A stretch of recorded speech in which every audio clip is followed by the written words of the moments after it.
Our shaky camera crew headed up to Thurmont, Maryland for a rendezvous at the Cozy Inn restaurant. 1/2 mile, turn right. GPS lady is late. You're fired. And while we're at it, I think we'll fire the bus driver for going through that stop sign. All right, there we are. 2008, back at the Cozy Inn. The crowd of old WTOP CBS broadcasters began congregating in the lobby about an hour before the scheduled reunion. The event was started many years ago by longtime engineer Buddy Belote, who was considered by most of us as the natural leader of Broadcast House. Engineers Dave Zarin on the right, Jim Connors with his back to the camera, Kevin Rafferty left, and far left is Ray Bloom. Doris Fawsey is in charge of coordinating the many details associated with the reunion.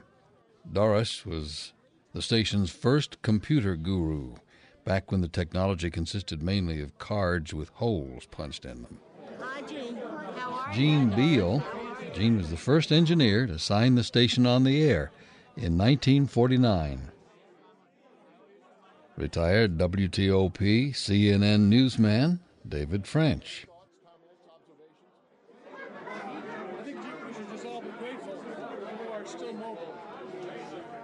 Longtime producer, engineer, and special friend of the group, Bob Bell.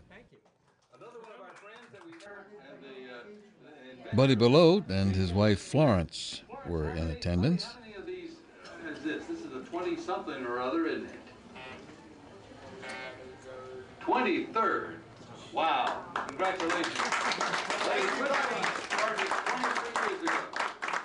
After you eat, we're finished eating, we'll have just a little presentation. And as usual, the entertainment will be provided by you. So be thinking about what you might like to just make a comment about or something about the old days. And not everybody has to. I know that some people just don't want to. Well, it's like my wife. She says, Lee, please don't miss an opportunity to shut up. So everybody doesn't have to talk.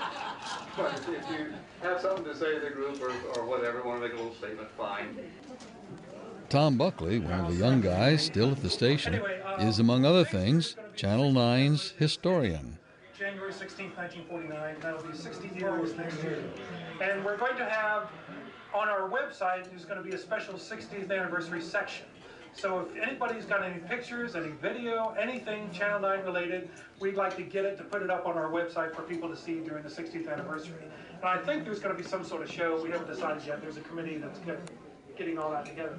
But if anybody has anything, see me before or after this thing, you can email me at the station, tbuckley@wosa9.com, and we'd like to get everything you've got to share with everybody else. That's it. Thanks, Tom. You may not know this, but Tom has that, it's a big CBS eye that was on the top of Broadcast House when we were there. He has that in his front yard.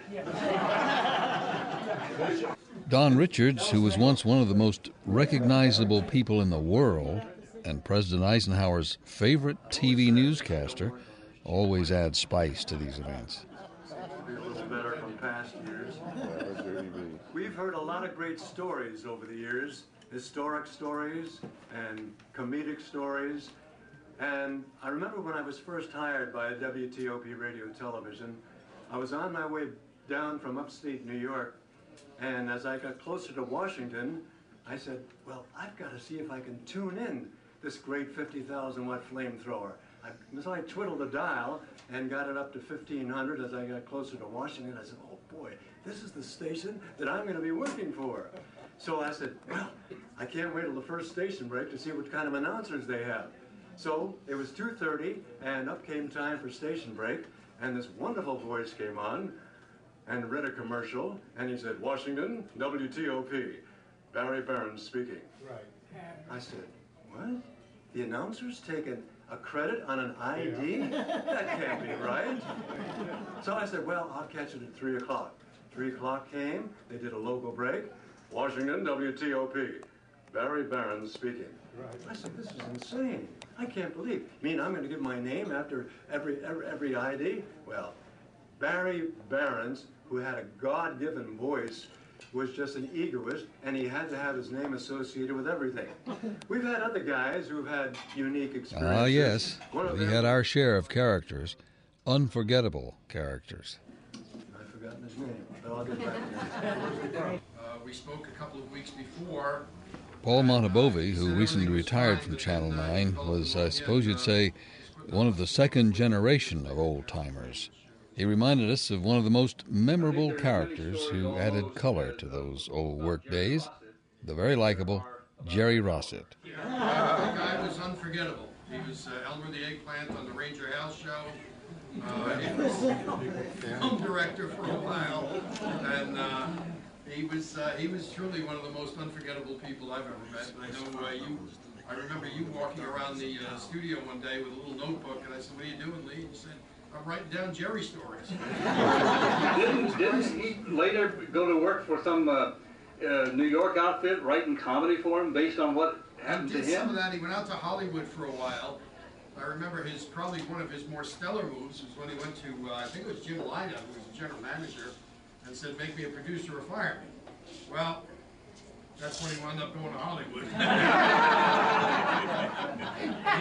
He was a great guy, very talented, and fortunately had the extreme skill to be able to laugh at himself, because he was one of the great klutzes of all time. Very quickly, he talked about when he was looking for a job in radio and he parked a block or two away from the studio, and Jerry was hard of hearing, he could barely see, even as a young man. And he walked 2 or 3 blocks to the radio studio hoping to get a job, and he was soaked. It was pouring down rain.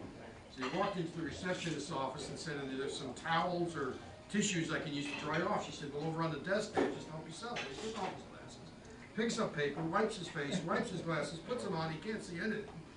And he looks down, and she's laughing, and he realized he had picked up carbon paper. It's got all this smear purple drop on his glasses. He said the guy who was supposed to interview him came in and said, "You better find another line of work," and walked off. So at least Jerry had the ability to laugh at himself. God bless him.